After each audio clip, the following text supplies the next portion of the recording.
जय हिंद दोस्तों। तकरीबन 4-5 महीने पहले जून के महीने में सेबी ने एक कंसल्टेशन पेपर निकाला था होल्डिंग कंपनियों के ऊपर। होल्डिंग कंपनियों का प्राइस कैसे फिर से ठीक से डिस्कवर किया जाए, उसके ऊपर ये कंसल्टेशन पेपर था। और उस कंसल्टेशन पेपर के बाद अब होल्डिंग कंपनियों का ऑक्शन होने जा रहा है।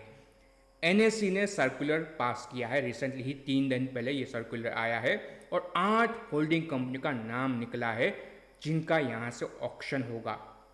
ये ऑक्शन कैसे डिसाइड हुआ, ये सब बातें हमने हमारे पिछले वीडियो में की थी। तो अगर आपने वो वीडियो ना देखा हो तो उसके लिंक हमने डिस्क्रिप्शन में दी है, वो वीडियो आप ज़रूर देखिए। तो दोस्तों, आज के वीडियो में इन 8 होल्डिंग कंपनियों के बारे में चर्चा करेंगे जिनका ऑक्शन होने वाला है।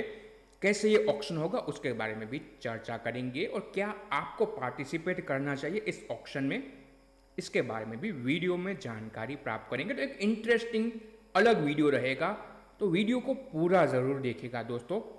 और अगर आपको ये वीडियो पसंद आए तो इस वीडियो को और आपके इन्वेस्टमेंट मंत्रा चैनल को शेयर ज़रूर कीजिएगा। दोस्तों, आगे बढ़ें उससे पहले आपके स्क्रीन पे एक डिस्क्लेमर आ रहा है। ये वीडियो सिर्फ हम आपके इंफॉर्मेशन पर्पज़ के लिए तैयार कर रहे हैं, कोई भी रिकमेंडेशन हम नहीं दे रहे हैं। किसी भी ऑप्शन में पार्टिसिपेट करने से पहले आपको अपना रिस्क समझना है और अपने वित्तीय सलाहकार से सलाह लेके ही आपको कहीं पे भी निवेश करना चाहिए। तो दोस्तों, रिसेंटली ही एनएससी ने सर्कुलर पास किया है। 14 अक्टूबर को ये सर्कुलर आया है जिसमें 8 होल्डिंग कंपनियों के नाम दिए गए हैं, जैसे कि आप अपने स्क्रीन पे देख रहे हैं। ये 8 होल्डिंग कंपनियां हैं जिनका अब ऑक्शन होगा 28 अक्टूबर को।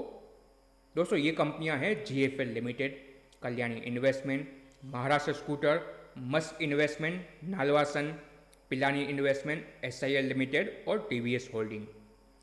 दोस्तों, ये ऑक्शन कैसे होगा, सबसे पहले उसके बारे में बेसिक जानकारी प्राप्त कर लेते हैं। एनएसए ने ही ये सब कुछ बताया है कि ये ऑक्शन कैसे प्रोसेस होगा। आप एनएसए का सर्कुलर भी पढ़ सकते हैं। तो दोस्तों, जैसे कि आप अपने स्क्रीन पर देख रहे हैं, ये ऑक्शन 28 अक्टूबर 2024 को प्री ओपनिंग सेशन में किया जाएगा। इसमें कैसे काम होगा कि जो ये 8 कंपनियों के नाम दिए गए हैं वो प्री ओपनिंग सेशन में एक स्पेशल विंडो इनके लिए खोली जाएगी, जहां पे बायर और सेलर दोनों के दोनों कोई भी प्राइस बिड कर सकते हैं। और अगर 5 यूनिक पान में बायर साइड पे और सेलर साइड पे अगर प्राइस मैच करता है तो उस प्राइस को प्राइस डिस्कवरी माना जाएगा और उस प्राइस से फिर वो शेयर मार्केट में जैसे नॉर्मल मार्केट खुलता है वैसे ओपन होगा। अगर ये प्राइस डिस्कवरी नहीं होती है तो ये प्रोसेस नेक्स्ट दिन पे वापस अगर आप देखें कंटिन्यू हो सकती है। तो दोस्तों, ये बेसिक चीज़ है कैसे ये ऑक्शन कंडक्ट किया जाएगा। दोस्तों, जो 8 कंपनियां हैं उनमें से जितनी भी कंपनियां हमने देखी ये ज़्यादातर लिक्विड कंपनियां हैं। तो एक्चुअली हमारे हिसाब से इन कंपनियों को कोई भी प्राइस डिस्कवरी की ज़रूरत नहीं है। तो यहाँ पे आप ऑक्शन में जाके ऊपरी लेवल पे बिड करें वो भी ज़रूरी नहीं है, क्योंकि ये सारी की सारी कंपनियाँ अच्छी खासी लिक्विड कंपनियाँ हैं। अगर आपको आज के भाव में ये कंपनी मिलती है तो आप ऑक्शन में ऊपर के लेवल पे क्यों खरीदेंगे। तो ये 8 कंपनियों के बारे में अब चर्चा करते हैं, कौन कौन सी ये कंपनियाँ हैं और क्यों हम कह रहे हैं कि ये ऑक्शन का कोई मतलब खास नहीं बनता है। तो सबसे पहले है जीएफएल लिमिटेड। 200,000 करोड़ के साइज की कंपनी है, जैसे कि आप अपने स्क्रीन पर देख रहे हैं। 93 रुपीज़ शेयर का करंट भाव है। ये कंपनी जो पीवीआर आइनॉक्स है, बड़ी कंपनी, उसकी एक होल्डिंग कंपनी है। पीवीआर और आइनॉक्स का जब मर्जर हुआ तो आइनॉक्स की ये होल्डिंग कंपनी हुआ करती थी, तो उनको थोड़े बहुत शेयर मिले हैं पीवीआर आइनॉक्स के। तो 1.58 करोड़ पीवीआर आइनॉक्स के शेयर जीएफएल लिमिटेड होल्ड करती है, जिसकी आज के डेट में मार्केट वैल्यू तकरीबन 2550 करोड़ के आसपास की बनती है। तो इसके मार्केट के ऊपर 2.5 गुना के आसपास ये कंपनी अपना होल्डिंग रखती है। तो तकरीबन अपने होल्डिंग से ये 40% का डिस्काउंट पे चल रही है। जनरली होल्डिंग कंपनियां इसी डिस्काउंट रेट पे चलती रहती है। तो अब यहाँ से क्या प्राइस डिस्कवरी किया जाएगा, इसमें ये हमें समझ में नहीं आ रहा है। तो इसमें प्राइस डिस्कवरी ऑलरेडी डिस्कवर हो चुका है। तो जब ये प्री ओपन सेशन ओपन होगा उसमें ये शायद कंपनी इसी भाव के आसपास, अगर आप देखें बायर और सेलर मैच हो जाएंगे तो उसको अगर आप देखें प्राइस डिस्कवरी माना जाएगा। दूसरी कंपनी की तरफ बढ़ते हैं। इसके बारे में हमने पहले भी हमारे चैनल पे चर्चा की हुई है। ये है कल्याणी इन्वेस्टमेंट। 3,000 करोड़ के आसपास करंटली मार्केट कैप है। 7,100 रुपये शेयर का भाव पहुंच चुका है। हमने तकरीबन 1 साल पहले रिकमेंड किया था, जब ये प्राइस डिस्कवरी की बात भी नहीं हुई थी, ऑक्शन की बात नहीं हुई थी तकरीबन। तो उस समय पे हमने 1800 के भाव पे ये कंपनी दी थी, वहाँ से 7,000 रुपये शेयर आ चुका है। तो इसीलिए कहते हैं इन्वेस्टमेंट मंत्रा को सब्सक्राइब कीजिए। करंटली इसकी बुक वैल्यू है तकरीबन 19,000 के आसपास की, 7,000 रुपये शेयर का भाव है, 19,000 रुपये कंपनी की बुक वैल्यू है। BF इन्वेस्टमेंट में कंपनी अगर आप देखें, बड़ा ये कंपनी भारत फोर्ज में बड़ा स्टेक रखती है, वहाँ पे अगर आप देखें 6.3 करोड़ शेयर रखती है, ये इनका बड़ा इन्वेस्टमेंट है। भारत फोर्ज, फिर BF यूटिलिटी है और हिका लिमिटेड है, और कल्याणी फोर्ज इनकी एक अनलिस्टेड कंपनी है, उसमें भी ये इन्वेस्टमेंट रखती है। तकरीबन कंपनी के पास 9,000 करोड़ के आसपास का इन्वेस्टमेंट है, मार्केट कैप है 3,000 करोड़ के आसपास का। तो ये कंपनी भी अगर आप देखें अपने इन्वेस्टमेंट से तकरीबन 70% डिस्काउंट पे चल रही है। तो यहाँ पे भी प्राइस डिस्कवरी हो कि इससे भी ज़्यादा ऊपर जाए, ये मुश्किल हमें लगता है। तो इसमें भी खास हमें नहीं लग रहा है कि ये कोई ऊपर के भाव पे सेटल होगा। तीसरी कंपनी है महाराष्ट्र स्कूटर। इसको कोई इंट्रोडक्शन की जरूरत नहीं है, ज़्यादातर लोग समझते हैं ये कंपनी कौन सी है। बजाज ग्रुप की ये होल्डिंग कंपनी है। 12,700 करोड़ के आसपास का करंट मार्केट कैप, बड़ी साइज की कंपनी बन चुकी है महाराष्ट्र स्कूटर। 11,000 रुपये शेयर का भाव है और तकरीबन 23,000 रुपये कंपनी की बुक वैल्यू है। Company Bajaj finance, Bajaj Finserv, Bajaj holding और बजाज ऑटो, ये चार जो बजाज ग्रुप की बड़ी कंपनियां हैं उसमें अपना स्टेक रखती है। 30,000 करोड़ के आसपास का कंपनी का इन्वेस्टमेंट है। तो यहाँ पे भी फेयरली लिक्विड शेयर है महाराष्ट्र स्कूटर। तो ये अगर आप देखें प्राइस डिस्कवरी में, ये इसी भाव के आसपास ही अगर आप देखें इसका प्राइस डिस्कवरी होगा। रोज़ाना सही प्राइस डिस्कवरी इसका हो रहा है, ये हम मान के चल सकते हैं। इसमें भी ऑक्शन में कुछ शायद नहीं होगा। ये चौथी जो हमारी कंपनी, ये एक इंटरेस्टिंग कंपनी है दोस्तों, इसको आपको ध्यान में रखना है इस ऑक्शन विंडो में। ये है मस्क इन्वेस्टमेंट और इस लिस्ट में सबसे छोटी ये कंपनी है। सिर्फ 38 करोड़ का मार्केट कैप है। लिक्विडिटी शायद इस कंपनी में है ही नहीं। 124 रुपये शेयर का भाव है। ये कंपनी भी हमारे रडार में थी, बट लो लिक्विड होने के कारण रोजाना इसके तकरीबन 200-300 शेयर ही ट्रेड होते हैं। तो इसके लिए हमने कभी भी इसके बारे में चर्चा नहीं की, बट अब लिस्ट आ चुकी है बाहर, तो अब हम इसके बारे में चर्चा करते हैं। इसकी बुक वैल्यू तकरीबन 500 रुपये की है। ये कंपनी तकरीबन 11% स्टेक रखती है। एक दूसरी कंपनी जो हमने सजेस्ट की थी बिग ब्लॉक, बिग ब्लॉक तकरीबन छोटी सी 2,000 करोड़ के साइज की कंपनी, उसमें ये कंपनी 11%, मतलब कि तकरीबन 210 करोड़ का इसका बिग ब्लॉक में इन्वेस्टमेंट है। कंपनी का मार्केट कैप है 38 करोड़ का और ये एक लो लिक्विड कंपनी है। इसमें शायद ये प्राइस डिस्कवरी काम में आ सकता है, क्योंकि करंटली बहुत ही लो फ्लोट है। अगर ऊपर के प्राइस पे 124 का भाव है, मे बी 150, 180 या फिर 200 रुपये के आसपास अगर सेटल होता है, तो वहाँ पे वापस अगर आप देखिए वॉल्यूम आ सकता है। ये मस्ट इन्वेस्टमेंट आपको ध्यान में रखना चाहिए। पांचवी कंपनी है नालवासन। ये भी अच्छे खासे लिक्विड कंपनी है। 3,200 करोड़ का मार्केट कैप है, 6,000 रुपये के आसपास शेयर का भाव है, 24,000 रुपये इसकी बुक वैल्यू है। और ये अगर आप देखिए जिंदाल ग्रुप की होल्डिंग कंपनी है, जिंदाल सो, JSW होल्डिंग, और अगर आप देखिए दूसरी कुछ ग्रुप की कंपनियां हैं लिस्टेड और अनलिस्टेड स्पेस में ये इन्वेस्टमेंट रखती है। 14,000 करोड़ के आसपास का इसका भी इन्वेस्टमेंट है। 3,000 करोड़ मार्केट कैप है। तो ये भी अपने इन्वेस्टमेंट के तकरीबन 70% के आसपास के डिस्काउंट पे चल रही है। तो ये भी फेयरली लिक्विड शेयर है नालवासन, और पिछले कुछ समय में बड़ा जंप भी इसने दिखाया है। ये भी हमने रिकमेंड किया था कुछ समय पहले तकरीबन 2200 के भाव पे, वहाँ से बहुत ही अगर आप देखें क्विक जंप आया है इसके अंदर। अगली कंपनी पिलानी इन्वेस्टमेंट, 6,300 करोड़ इसका भी मार्केट कैप है और 5,700 रुपये शेयर का भाव है, 13,000 रुपये कंपनी की बुक वैल्यू है।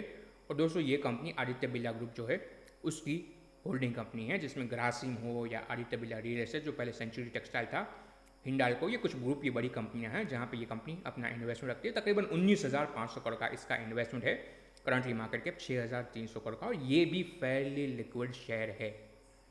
इसमें भी प्राइस डिस्कवरी करंट प्राइस को ही आप मान सकते हैं। सातवीं कंपनी है, ये छोटी कंपनी है बट ये भी लिक्विड शेयर ही है, SIL इन्वेस्टमेंट। ये भी छोटी सी कंपनी है, 680 करोड़ का मार्केट कैप, 640 रुपये शेयर का भाव है और तकरीबन 2,070 रुपये के आसपास कंपनी की बुक वैल्यू है। और कंपनी के पास तकरीबन 2,200 करोड़ के आसपास का इन्वेस्टमेंट है। ये अगर आप देखें चंबल फर्टिलाइजर और उसके अगर आप देखें ग्रुप कंपनियों में अपना निवेश रखती है। ये भी छोटी सी होल्डिंग कंपनी है, बट ये भी आप देखें तो अपने होल्डिंग के सामने फेयर प्राइस पे ही हमें लग रहा है कि ट्रेड कर रही है। और आठवीं कंपनी दोस्तों, ये तो एक मिड कैप कंपनी आ गई ऑप्शन के अंदर, ये है हमारी TVS होल्डिंग। तकरीबन 26,900 करोड़ के मार्केट कैप वाली ये कंपनी और 13,200 रुपये शेयर का भाव है। जैसे कि नाम से आपको पता चलेगा ये TVS की होल्डिंग कंपनी है। TVS मोटर जो बड़ी कंपनी है, लार्ज कैप कंपनी, तकरीबन 1.3 लाख करोड़ का मार्केट कैप है उसमें ये कंपनी तकरीबन 50.5% का स्टेक रखती है, जिसकी मार्केट वैल्यू बनती है तकरीबन 64,000 करोड़ की, और शेयर का मार्केट कैप तकरीबन 26,000 करोड़ के आसपास का। और दोस्तों 26,000 करोड़ के साइज़ की कंपनी है। इसमें यहाँ से अब प्राइस डिस्कवरी क्या होगा? ट्रेड होता है रोज़ाना 4-5 करोड़ का, तो ट्रेड यहाँ पे ऑलरेडी हो रहा है। तो यहाँ पे ऑक्शन में भी अगर आता है तो भी यही प्राइस पे यहाँ पे ऑर्डर मैच होंगे ऑक्शन विंडो के अंदर। तो यहाँ पे भी आप ये मत सोचिए कि ये 13,000 का भाव 18, 20, 30,000 पे सेटल होगा। कई ऐसी भी बातें चल रही है, इसलिए हम ये वीडियो बना रहे हैं कि आप ऐसे झांसे में मत आइए। दोस्तों ये भी हो सकता है, क्योंकि NSE का जो हमने सर्कुलर पढ़ा उसके हिसाब से अगर 5-5 ऑर्डर ही मैच करने हैं 5 यूनिक पान में, तो कुछ लोग यहाँ पे फेक भी अगर आप देखें ऐसे प्राइस रीडिस्कवरी कर सकते हैं कि 5 लोग 10 लोग मिलके सेलर और बायर दोनों बन जाए और बहुत ही ऊपर के भाव पे शेयर को अगर आप देखें सेटल करवा दे, तो उसमें आपको नहीं फंसना है। समझ लीजिए ये होल्डिंग कंपनियां क्या है, उनका इन्वेस्टमेंट क्या है। होल्डिंग कंपनियों को वैल्यू कब मिलेगी? जब वो डिविडेंड देगी। बाकी TVS होल्डिंग के पास TVS मोटर में स्टेक है, तो उससे कोई फ़र्क नहीं पड़ता है, सालों साल वो स्टेक रहेगा। स्ट्रेटेजिक इन्वेस्टमेंट है, तो वो बेच भी नहीं सकते हैं। तो यहाँ पे प्राइस डिस्कवरी डेफिनेटली है, ऑक्शन विंडो ज़रूर है, पर आपको सोच के समझ के ही जाना है कि क्या एक्चुअली इनमें से ज़्यादातर कंपनियों को प्राइस डिस्कवरी की ज़रूरत है, क्या ऑक्शन विंडो की इन कंपनियों को ज़रूरत है कि नहीं। तो ये समझ के ही आप इसमें पार्टिसिपेट करिए। हम तो यही कॉल दे रहे हैं कि कई सारी होल्डिंग कंपनियां बहुत ही शार्पली ऊपर आ चुकी है। यहाँ पे प्रॉफिट बुक करने का समय है, ना कि आपको ऑक्शन में पार्टिसिपेट करने का समय है। बाकी आप अपने विवेक के हिसाब से इसमें अपना कंसिडरेशन ले सकते हैं, पर अनुरोध रहेगा वीडियो को आगे शेयर कीजिए, ताकि जो लोग ऐसे ऑक्शन में निवेश करना चाहते हैं वो समझ पाए कि ये कंपनियां क्या हैं, इनका इन्वेस्टमेंट क्या है, और प्राइस डिस्कवरी की ज़रूरत है भी या नहीं। कहाँ पे प्राइस डिस्कवरी की ज़रूरत हो सकती है? दोस्तों कुछ ऐसी होल्डिंग कंपनियां हैं जो फंस चुकी है, सर्किट में फंस चुकी है। हमने चर्चा पहले भी की है। इलसाइड इन्वेस्टमेंट एशियन पेंट में 5,500 करोड़ का निवेश रखती है, खुद का मार्केट कैप है 30 लाख रुपए। इसको ज़रूरत है प्राइस डिस्कवरी की। टपरिया टूल, ये भी अगर आप देखें बड़ा प्रॉफिट रखने वाली कंपनी है, होल्डिंग कंपनी नहीं है, बिजनेस है इनका, पर ये भी छोटी सी कंपनी है, इसको भी ज़रूरत है। बजाज ग्रुप की एक कंपनी है जिसके बारे में सेबी को भी नहीं पता होगा, हिंदुस्तान हाउसिंग, तकरीबन इसका भी मार्केट कैप 20-30 लाख का है, और ये कंपनी तकरीबन बजाज ग्रुप में 300-400 करोड़ का इन्वेस्टमेंट रखती है। तो ऐसे कंपनियों को प्राइस डिस्कवरी की ज़रूरत होती है, क्योंकि वहाँ पे उनके जो करंट शेयर होल्डर है वो फंस चुके हैं, क्योंकि सर्किट रिवाइज नहीं हो रहा है। यहाँ पे शायद शेयर होल्डर नहीं फंसे हैं। अगर आप नालवासन में स्टेक रखते हैं तो आप कभी भी बेच सकते हैं। अगर आप JFL में स्टेक रखते हैं तो आप ओपन मार्केट में बेच सकते हैं। तो ये प्राइस डिस्कवरी इन कंपनी के लिए डेफिनेटली अनाउंस हुआ है। वो मैकेनिज्म कैसा है, रूल बेस्ड ये मैकेनिज्म होता है, तो उसके बारे में हम कमेंट नहीं करना चाहेंगे, बट आप अपने विवेक के हिसाब से ही ऐसे ऑप्शन में पार्टिसिपेट कीजिएगा। एक कंपनी है मस्क इन्वेस्टमेंट, उस पर आप स्टडी करके फिर अपना डिसीजन ले सकते हैं। बाकी सारी की सारी कंपनियां हैं जो फेयरली प्राइस हम मान रहे हैं करंटली। इवन हम कहेंगे इनमें से कुछ कंपनियां, अगर हिस्ट्री देखी जाए जो होल्डिंग कंपनी को डिस्काउंट मिलता है उसके हिसाब से ज़्यादातर कंपनियां वहाँ से प्रीमियम पे ट्रेड कर रही है। तो यहाँ पे प्रॉफिट बुक करने का समय हम मान रहे हैं। बाकी आप अपना डिसीजन ले सकते हैं। अनुरोध रहेगा वीडियो को शेयर ज़रूर कीजिए अपने दोस्तों के साथ, परिवारजनों के साथ। Thank you for watching. जय हिंद, जय महाकाल।